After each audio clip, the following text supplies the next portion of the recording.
देवियों तो सज्जनों मित्रों तो बेलियों तो छोटे छोटे न्याणियों सबको डॉक्टर शदीद सिंगल का सलाम। अस्सलाम वालेकुम। उम्मीद करता हूँ आप सब खैरियत से होंगे। मैं हूँ आपका ज़ाती होस्ट लव बर्ड। आज था संडे और संडे वाले दिन हम आ गए शालामार बाग। साथ लिया मैंने अपने एक दोस्त को और आगे हम ओरिएंट ट्रेन में बैठ के शालामार बाग की तरफ एंट्रेंस पे आता हूँ तो संडे की वजह से यहाँ बहुत ही ज़्यादा रश देखने को मुझे मिलता है।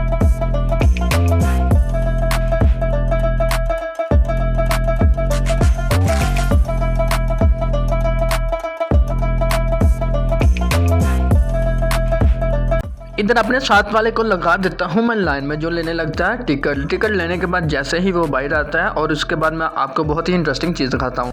पहले तो मिलती थी शालामार बाग में टिकट, अब टिकट नहीं मिलती, यहाँ मिलता है एक चिप वाला कार्ड जिसे स्कैन करके अंदर एंट्रेंस मिलती है। जैसे ही मैं कार्ड को स्कैन करता हूँ गार्ड मेरा कार्ड वहीं रख लेता है। हालांकि रूल्स के मुताबिक ये होना चाहिए था जैसे ही इसने एंट्रेंस किया कार्ड इसका एंटर होने के लिए अंदर जाने दिया जाए, जैसे ही बाहर आए और बाहर आते वक्त ये कार्ड को स्कैन करे और उधर जमा करवा के बाहर आ जाए। इस वक्त ये टॉपिक मेरा ज़ेरे बहस नहीं है। जैसे ही मैं अंदर आता हूँ, अंदर आते ही मैं देखता हूँ एक बिल्डिंग के ऊपर इन्होंने तरपाल लगाई हुई थी। तरपाल दूर से देखने से मुझे ऐसा लगा कि ये इन्होंने परिंदों के लिए लगाई है, क्योंकि परिंदे अक्सर अंदर घोंसला बना देते हैं और दीवारें गंदी कर देते हैं, उनको रोकने के लिए उन्होंने ऐसा किया। लेकिन मैं गलत है। जैसे ही मैं अंदर आता हूँ, अंदर आने के बाद मुझे पता चलता है ये ज़ेरे कंस्ट्रक्शन है, इसके अंदर रंग रोगन हो रहा था और धूल मिट्टी से बचाने के लिए इन्होंने ये तरपाल इस तरह से लगा रखी थी।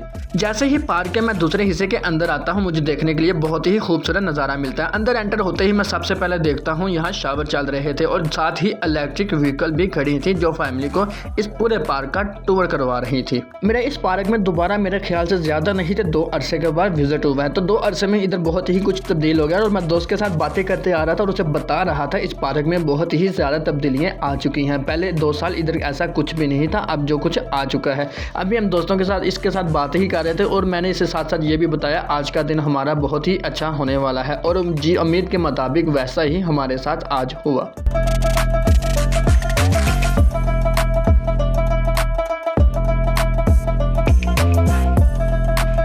जैसे ही मैं बाग के तीसरे पोर्शन की तरफ आता हूँ, देखता हूँ वहाँ लोगों का तादाद में बहुत ही ज़्यादा रश है और देखने में मुझे बहुत ही खूबसूरत एक व्यू ऊपर से नज़र आता है एक नीचे का लोगों के साथ।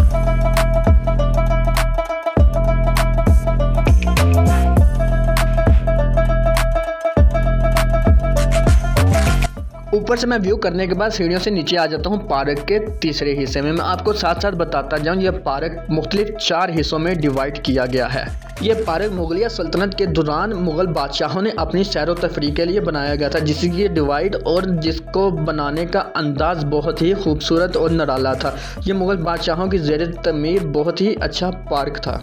बादशाहों का शौक भी बादशाहों जैसा ही होता है, जिसका एक नमूना आपको ये शालामार बाग एक पार्क की सूरत में नज़र आ रहा है।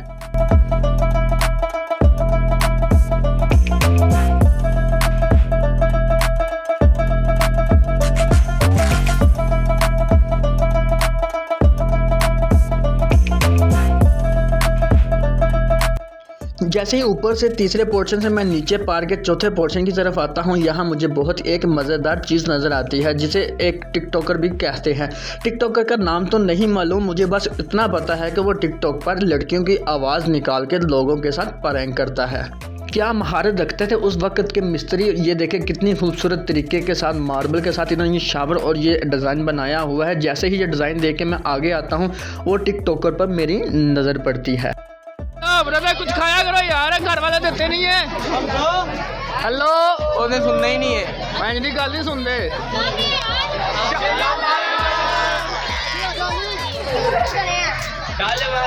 ब्रदर कुछ खाया करो यार,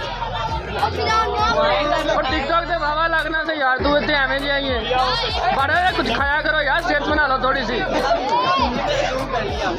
कर लिया अस्सलाम वालेकुम। फिर वहाँ टिकटॉकर के साथ बातें कर रहा था, साथ ही मेरे लड़का जो गया हुआ था मेरे पास आकर कहता है हमें अब वापस जाना चाहिए, हमारे पास टाइम बहुत कम है। वाकई हमारे पास उस दिन टाइम बहुत कम था, नहीं तो वक्त ज़्यादा हम सर्वाइव करते वहाँ पे। जैसे ही हम वापसी का रास्ता लेते हैं, हमें मिलते हैं एक अंकल। देखिएगी अंकल की लुक और उनकी उम्र। वहाँ हम अंकल के साथ थोड़ी गपशप करते हैं, उनकी ड्रेसिंग की मैं थोड़ी तारीफ़ करता हूँ और उनका हाल व चाल पूछने के बाद उनसे पूछता हूँ कहाँ से हैं वो। इतने ही मुझे जवाब देते। वहाँ अंकल को मैं मिलता हूँ, अंकल के साथ दुआ सलाम हेलो हाय करने के बाद उनका हाल व चाल पूछता हूँ। हाल व चाल पूछने के बाद अंकल की ड्रेसिंग की जैसे ही मैं तारीफ़ करता हूँ, साथ अंकल अपना चश्मा भी लगा लेते हैं। अंकल से मैं पूछता हूँ, अंकल आप कहाँ से हैं? तो अंकल कहते हैं ऐसी पिंडा वाले जाटा। साथ ही मेरे व्लॉग का एंड हो जाता है। खुदा हाफिज़। वीडियो अच्छी लगी हो तो लाइक कमेंट करके ज़रूर बताइएगा। जाते जाते मेरे चैनल को भी सब्सक्राइब करना मत भूलिएगा। अगर आप लाहौर की किसी चीज़ का विज़िट करना चाहते हैं या किसी प्लेस का विज़िट करना चाहते हैं तो मुझे कमेंट में ज़रूर बताइएगा। आपके लिए मैं वहाँ जाके व्लॉग बनाऊँगा।